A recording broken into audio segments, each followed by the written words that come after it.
You love doing the PR stuff. You love it. But you hate doing the things that you actually get bloody paid for, and that stresses me out. You know, like, you think that we don't know about it as well. I'll be like, have you done that? You're like, yeah, I've just got to edit it. And then literally you'll send it to me the day after in the outfit you're wearing that day. Like, I am silly.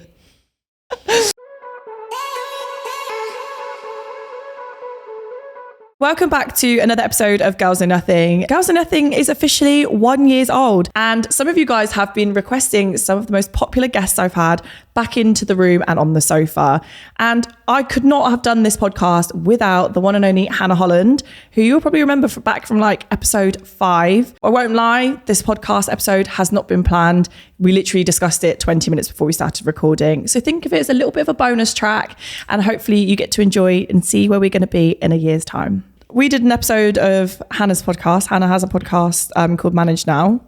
We did. What's she going to say now, eh? I can't believe her. She has a silent partner in my podcast, but then she's trying to undercut me with her own. It's not undercut. It's completely different.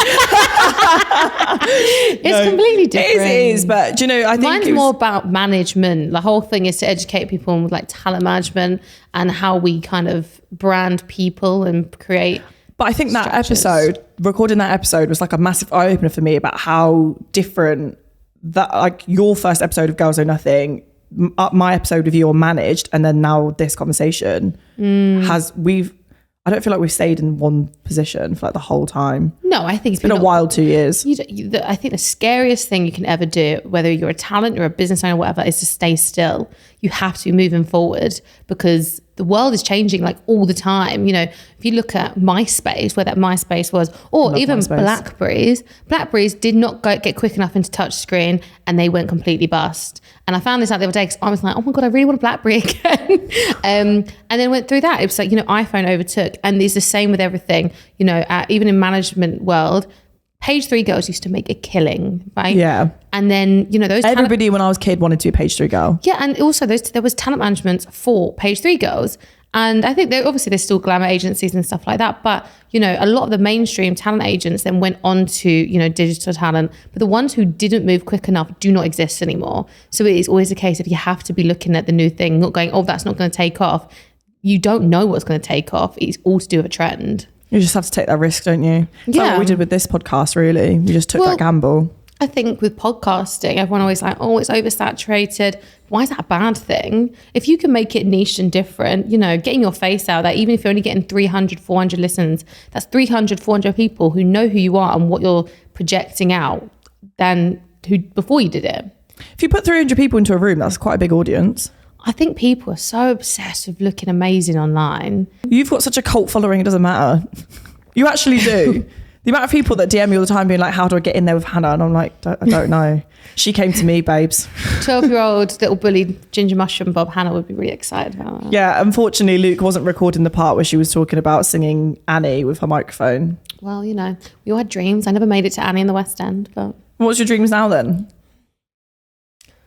I don't know what I want to say. Oh. No, I think my dreams are very much, you know, being a leader in this industry, for sure. Do you not think you are already? I think we're getting there. I think there's always room for improvement. There is with everything, but like I was saying to you, that the amount of people like DM me being like, I want to be a HRD girl. How do I get in I think that's so funny though. It is funny, isn't it? I remember when I couldn't, for love or money, get someone on these books, and I was pitching hard. And now it's, you know, it's very humbling that people aspire to be on books and know that we're very good at what we do and can build talent. What I don't even know what to say to you at this point, because I feel like I know so much about you, but it's trying to like what do people not know? Yeah, what do people not know that I can get Hannah to say without getting her in trouble or me in trouble? But she's thinking about it now.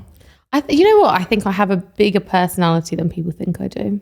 Because I honestly think I try and keep it quite tame, especially on camera. But I don't know if that's true. But I think it's come out more and more. I think during the first episode you were very tame. Like I remember I felt so ill that day too. I had like a proper cold.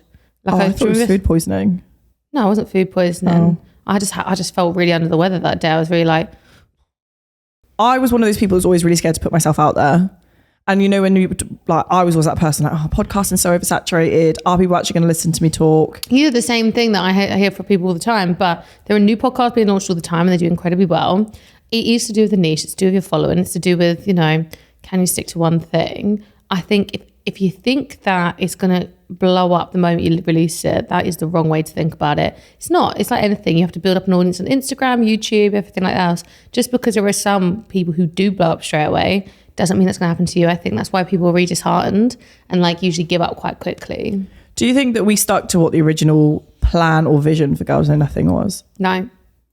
I think we've bounced around a bit a lot of like what were the audience?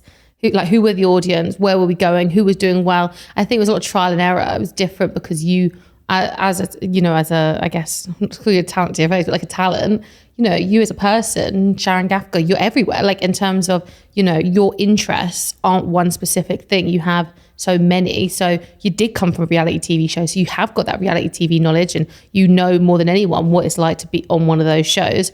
But then you also have, the political side and you have your legal side and you have your, campaigner side. How can you possibly just have one type of audience for a podcast that you run?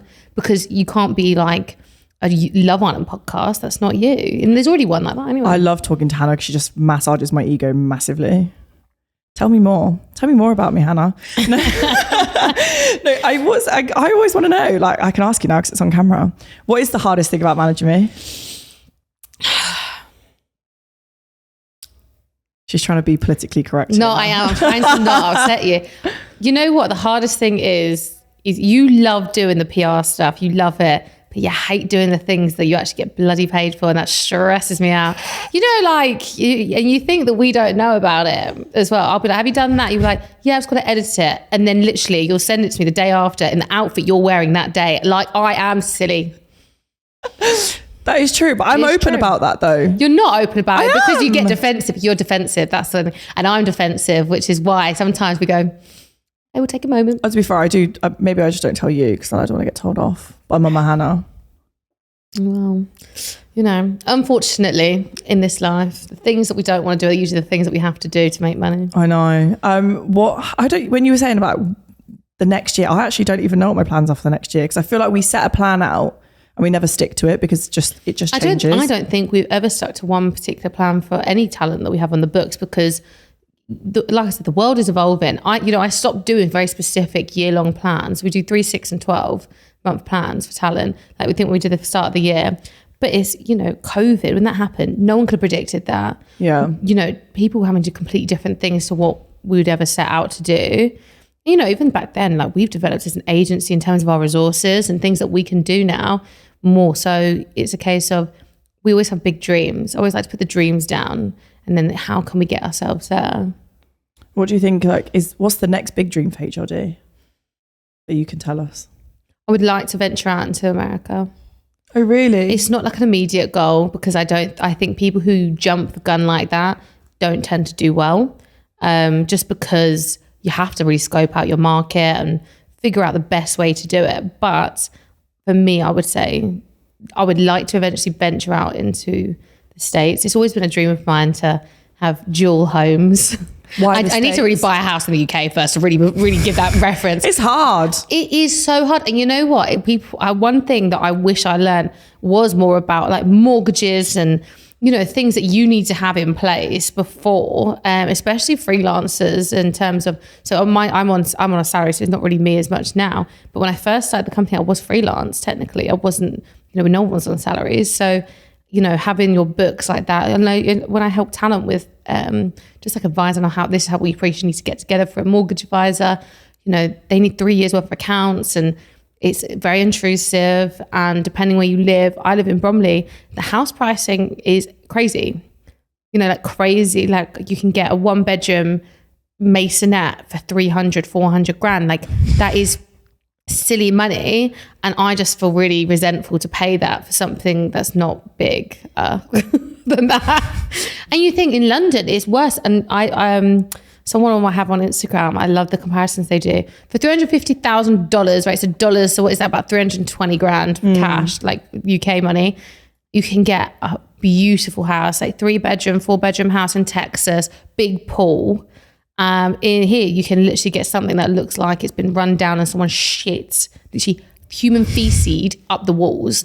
It's, in central London. And that is, no wonder there's a housing crisis. And People can't afford things. Like I told you, didn't I, when I left my old flat, my house, it was my gas bill, not just electricity, like no electricity, just gas for 3 months was £600. Is that why you want to go to America opposed to any other country? No, because it's more expensive now. But why would you want to take HRD to America as opposed to anywhere else? I think there's a lot of more opportunities for talent there, in terms of like, there's more money in America. There are different, the talent sphere there is completely different. I like a challenge. One of the biggest things about people that like not manage talent, one of the biggest things I hear about people that are talent is when you're going to get a real job. It is a real job. If anything, this job probably financially makes a lot more money than what most people would consider a real job. I don't think there's a correct way to make money. I don't judge how anyone makes their money. Whether you are on OnlyFans, you're a porn star, you're a talent, you work as a banker, you're an accountant, you're a lawyer. As long as you're a good person with a good heart and good morals, I don't think there's anything wrong with how people make money. And I think it's usually a jealousy thing to say, when are you going to get a real job? Because I remember when I started HOD, it was very much like there's no money in that industry. So you say that you don't judge people for what they do, no, which is fine, because I don't either. But would you be happy if I turned around to you and said, Hannah, my next thing is I'm going to sign up to OnlyFans? I don't think it suits your plan in terms of you're not someone who necessarily enjoys taking pictures anyway. So you're more like a front of spokesperson, and you are so like face on. You enjoy being interviewed. You enjoy interviewing people. It's a completely different market for you. I don't think that would suit. If you wanted to do it, there's a discussion there. I just think it has to align with where you're heading. It's nice to know there's open discussion there, though I don't know how open the discussion's going to be. People do very, very well on OnlyFans. I have a lot of friends on OnlyFans, and I have a lot of friends who do very well on OnlyFans, and put it this way, they make a lot more money than me. So, it is what it is. I think it's what you're comfortable with. As women, we are so grateful. Like, I'm so grateful now we're in a position where we can do whatever we want without a man telling us that we can't. And we see that's not always been the way. We actually had an interesting discussion earlier about why women should vote. And I said, I find it really belittling when people tell me I should vote, just because women obviously fought for our rights. But it's more a case of, I don't understand politics, which is why I would love someone to teach me more. That's why I'm here. Yeah, I think because we don't have enough of those discussions in schools. So, and I'm not me and my friends, we'll sit and go down through it and go like, okay, I think I voted for Brexit. That was a really important one for me because I really did understand that one. But when we're going through... You did or didn't? I did.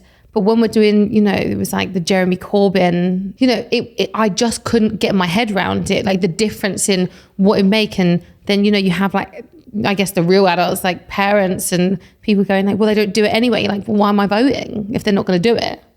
Yeah, no, that makes sense. I mean, that's part of our next 12-month plan, I guess. Yeah, I think you would be very good in politics and explain to people why, what the importance of knowing each party. There's a Green Party, who knows what that does. It's true. I don't want to sound uneducated. I really just don't understand the government like that. It's not my hard. thing. It's hard. I understand. I'm very good like now at this legal side. I'm doing an A-level in law. And I'm really find that so fascinating. It's the UK's answer to Kim Kardashian over here. It's not. I do a lot of contracts. So contract law is kind of what I want to focus on. I think understanding what I'm doing. But obviously politics doesn't really come into my day to day. So I think a lot of people probably maybe would feel similar to me if it wasn't something that naturally interests them. Yeah, I think there is an uprising though, I think, with young people, particularly young women. Like they want to be more active. It's just figuring out. I really want to be really more intelligent with it. Oh. I really want to understand it. Well, I'll use you as my guinea pig then for when we go out and do stuff. Someone who knows absolutely nothing about politics too. But it's better to explain to somebody that knows nothing than to try and explain to somebody that knows something or thinks they know something. Yeah, I think it would be interesting to see. I would love to talk really passionately about, the rights of rights. To be fair. I was going to say rights. If you say rights of dogs, Hannah's got it covered. I don't really know the full ins and outs of dog rights though, but I am very passionate about protecting dogs. Really randomly, this just came into my head. Do you know on iPhones they have memories, what you were doing last year? You do your dogs, yeah, I know. If you search dogs, it comes up every dog ever. I've got 200. I have done that, but that's not what came up. Was it a picture of me? Yeah. On a double-decker tour bus. You searched dogs and it came up. No, it came up with I thought you were calling me a dog. No, as in, Kevin, what were you doing this time last year? Oh, so it must be our anniversary. Yeah, it is.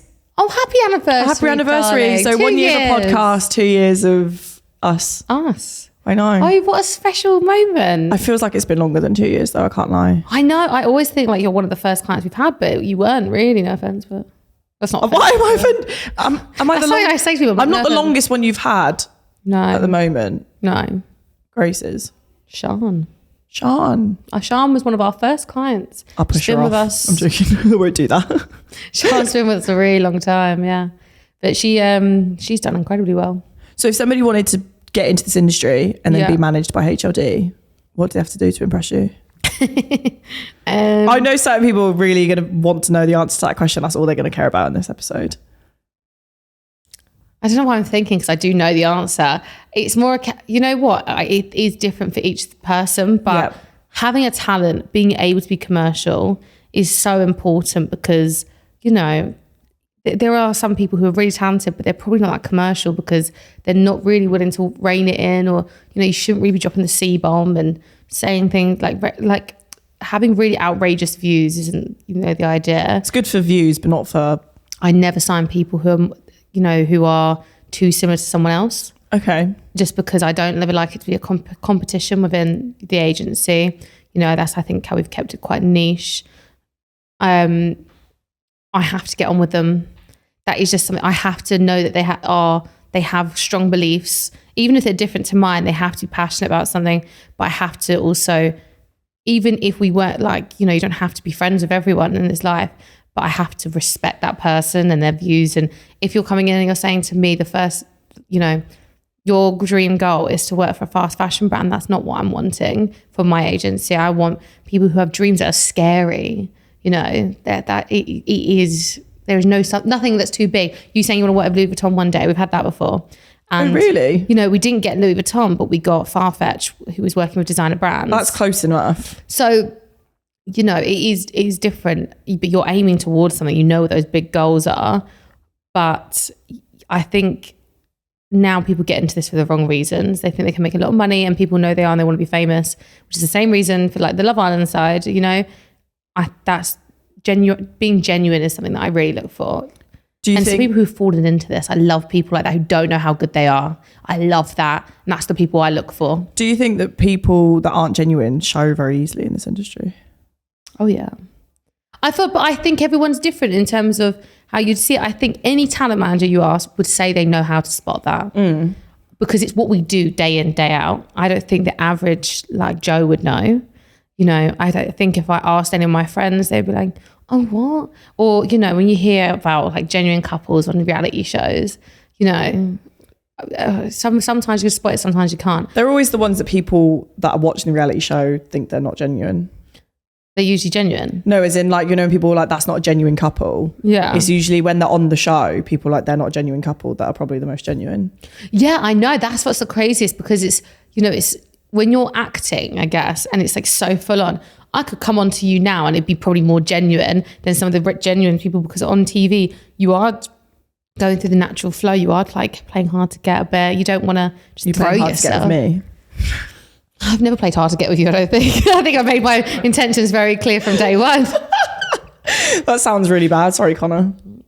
But Connor doesn't mind. He shares my like me with a lot of women. No, obviously I don't have much of a personal life anymore, so. But is that the worst part of your job, do you think? Maybe. I think the fact that the worst part of my job is when I don't get my own way. And what I say with that is, when I say that, what I mean is I help plan out every single talent's future, like career plans. And if it doesn't go exactly how I want it, it like really upsets me and I take it very personally. Do you know, that's the worst part of my job. But then how can you differentiate between like moving on to the next thing and like doors closing and new doors reopening and like you taking things personally? I think if I didn't take it personally, I wouldn't do this job anymore. I have to. I think there's a way of doing it. Like I've had to learn to not react anymore. Okay. You know, so I've had to very much take, you know, you have to take a step back. Obviously I announced that Ella Young, who is now my new managing director, and I went to CEO, having a great team is the best thing you can do, because Ella keeps me grounded. She's like, grand scheme of things, it's not a big deal. You know, and usually, it's, you know, when I say things don't go quite correct, it's like, I've always envisioned someone working with some brand or doing this campaign and they didn't get it. That really upsets me, because I'm like, we've worked so hard towards this and we've put all the things in motion for months and it's just not happened. You know, so they're the kind of things that I meant by taking it personally. But, you know, my one thing that I hate is when people say it's not personal, it's just business. But this is my business, so I'm always going to take it personally. I mean, considering it's your name and your hair colour, it's very personal when it comes to HRD. I think if you own a business and you don't take it personally, in terms of like, and when I say personally, I mean like care about it. You know, I deal with people. I'm not selling a product, right? I'm not selling people, but you know, what my job is to essentially build talent and make them commercial, right? And help bring their dreams come true. But also we care and protect these talent. So, and you build bonds with people. So it's, you know, that's why if you run a business like mine and you aren't personal about it, you know, if you can't look at people as a business, I don't believe that's right. I don't believe that is how you are successful in this industry. Well, how can someone be more commercial? It's an interesting question, because there is no straightforward answer, but I do believe being a bit more family friendly always helps. You know, it's interesting because Grace technically was not family friendly when we first met her. Yeah. But I think she has kept her young audience. She is still quite out there, but she has changed her voice, but her voice will always change as she gets older, because her interests will change. Yeah. That is always what's going to happen with talent. If you look at the old school YouTubers, you know, the Joe Suggs, you know, or the Zoellas, you know, they develop and their audience develops with them. They're not going to still have the same audience because you're a different age. Like the things that I used to love doing at 21, I would not say I love doing them now. Well, I like drinking still, but apart from that, you know, but it's true that your interests are different. The kind of clothes I wear are different. Your audience will develop with you. And the idea is, you know, hopefully they develop with you and you don't lose them along the way. Yeah, because I was not to pick out Grace in particular, but obviously like when she first started TikTok. Well, were you here when she started? No, you joined after Grace, because only just. Grace is she's about 3 years with us. Oh, now. okay. The first time I met Grace was really interesting. What happened? She turned around to me and she went, you look like your Instagram pictures. You're not a catfish. And I was like, okay, cheers. Thanks, Grace. I think that's such a compliment. It's a compliment. But in the world of face app, that's so complimentary. That is a very big compliment, considering I just got called catfish by... Oh, it was everywhere. Yeah. Oh, I think that was the first big thing we did with you in terms of like collaboratively. Grace got called a catfish on the Daily Mail, then you did. So we had you two sort of call each other and film it. People thought we were actually beefing though. Yeah, I know. And that means that we did a great job of that. Is HLD boxing on the cards? Nope. Not even for all of the money. I don't know what you'd be like. What, the agency boxes each other? I don't get it. Would you put any of your talent up for, well, apart from obviously Fran? If they wanted to do it, for sure. If they wanted to do it, that's a different discussion. I would never force someone to do that. Yeah. Know? But would you not have the agency fight each other? I would like to not. I don't think any of us hate each other, so I don't think it could be possible. I don't think even the people who box each other hate each other, to be honest with you. It's, you know, I guess in that one, it isn't personal, it is just business in that way, because it is it's a competition of physical strength, right? As long as you don't do anything below the belt, it's not going to be personal. No one looking at it as personal. I always say that I really like, you know, when people shake hands at the end or give a hug, or, you know, they bounce boxing gloves to respect at the beginning. I love things like that. Should we do that at the end of this podcast? Shall I shake your hand? It's like a little... That is probably the least intimate I've ever been with Hannah in my life. Don't make that face. I don't even know how to like end. We were just coming in for a chat to say like happy 1 year. I think this is like this is like a really good like bonus episode maybe of 1 year little chat. Hannah is the bonus, the prize. Oh, that would be a nice prize. I'm going to ask everyone else if they agree if having Hannah would be a nice prize. I don't think people would agree. I think people who knew me wouldn't necessarily agree. I think people who don't know me, maybe. I know you. I'd say you're a prize. Oh, thanks, babe. Yeah, I don't really know how to round up this random. I think we should just say cheers to 1 year. Cheers to 1 year. Oh, should we shake hands? Cheers to 1 year. Oh, cheers to 2 years of us. It's been magical. I can't wait to do this episode again in a year's time, hopefully with a little bit more than actually, half an hour what we should sign off with is what we see for the next year, and then come back in a year and rewatch it and see how that levels up. Oh, yeah. I think that would be a good one. Are you going to go first? What do you see for HOD in a year? Can I do personal and a year? Like personal and HLD? Yeah, go. Okay, so for HLD, I would like to have doubled my staff force, have a bigger office. I have like... I just hear Luke laughing. More space. I want like a floor. That's the dream. More talent, but multi-platform in terms of, you know, I would love to say that we've gone into the publishing industry by then. You know, we've entered all these different spaces. And personally, I mean, that's what I'm going to say with HLD. I would like to have started Made to Move in LA by then, like started putting the feelers out, maybe taking on a couple of US talent.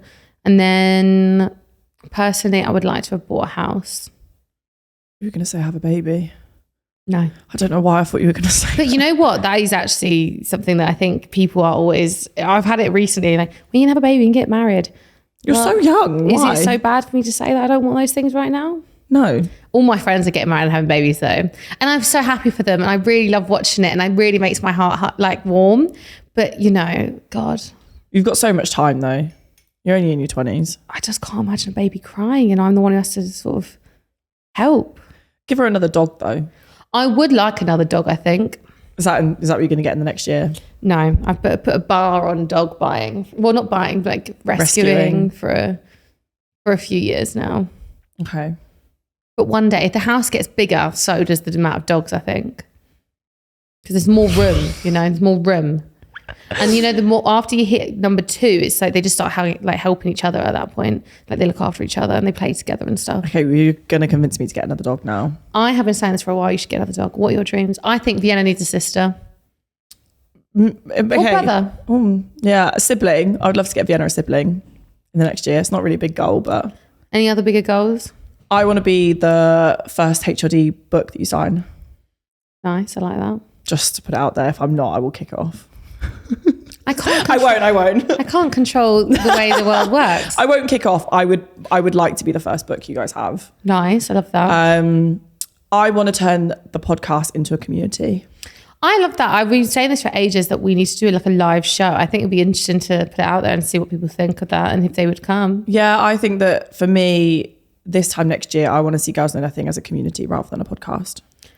But loads of girls who know nothing together, who actually know everything. And, you know, I love when I say the name because people are just like, what do you mean Girls Know Nothing? It's obviously a play on words. The whole point is that we know far too much. When you say it to a girl and you explain it to them, they instantly think of all the scenarios they've been through in their life when they've been told they don't know anything. You know what? It's definitely something that I've seen recently, even maybe more now than I ever felt when I was coming up in the industry, that people really do sort of belittle me slightly because I'm a woman, especially in, you know, male ran agencies. I've seen it more recently, or taking me for a fool. I don't like that. It's sad because in your podcast episode a year ago, you also said the same thing. So it's sad to know that in a year's time, it hasn't changed. And I think in a year's time, it probably still won't. I think it's just the way the world works in terms of competition and the way we speak about each other and how we speak to each other. But it's fine because in a year's time, you'll have a house and HOD be in America, and I'll have a book on its way. I know. I'm hoping we'll have a few books in a year's time, like a whole year. We would like to think. As in HOD have a whole more books, or me have a whole more books? No, like I would like to think we have like a few talent talent who've got some books out. That would be good. Start a little HOD library. And you know, I would do a whole thing in the office too. Like I'm a very proud momager. Shout out Christiana who? I have everything for like every single thing from talent. I've got all her Emily's first collection drawing decks. I keep every single thing. Oh. Everything. I'm so proud of them all. You've probably got more memorabilia for the 2 years of us than my parents do for 28 years of my life. I've got all your press articles in a folder. I've got everything. God, that's a lot. No, it's well, maybe not the ones that are, you know, Sharon's bosoms look large today in the Daily Mail, but you know, the ones that you've done like interviews or self-written articles. I've still got your Grazia. I've got 3 of those at home. I've got all your covers. I've got all of those in the office. I've always kept hold of everything. I'm so proud of what we do and what the girls do. So, you know, I like to look back at it. Oh, I'm feeling a bit emotional now. Oh, well, if you can't beat us, join us. Well, I'll does your manager love you about all your memorabilia? I don't know. Well, I can't wait to watch this in a year's time and see what we get up to. We'll be like, why did we not plan it out? Yeah, literally be like, this was awful, but it was fun at the time. Bonus episode. It's not even a real episode. It's a bonus now. It is, yeah. And it's too hot. So I really want to wrap this up so I can get out of this room because it's like a hot box in here. Well, I'll see you in a year, guys.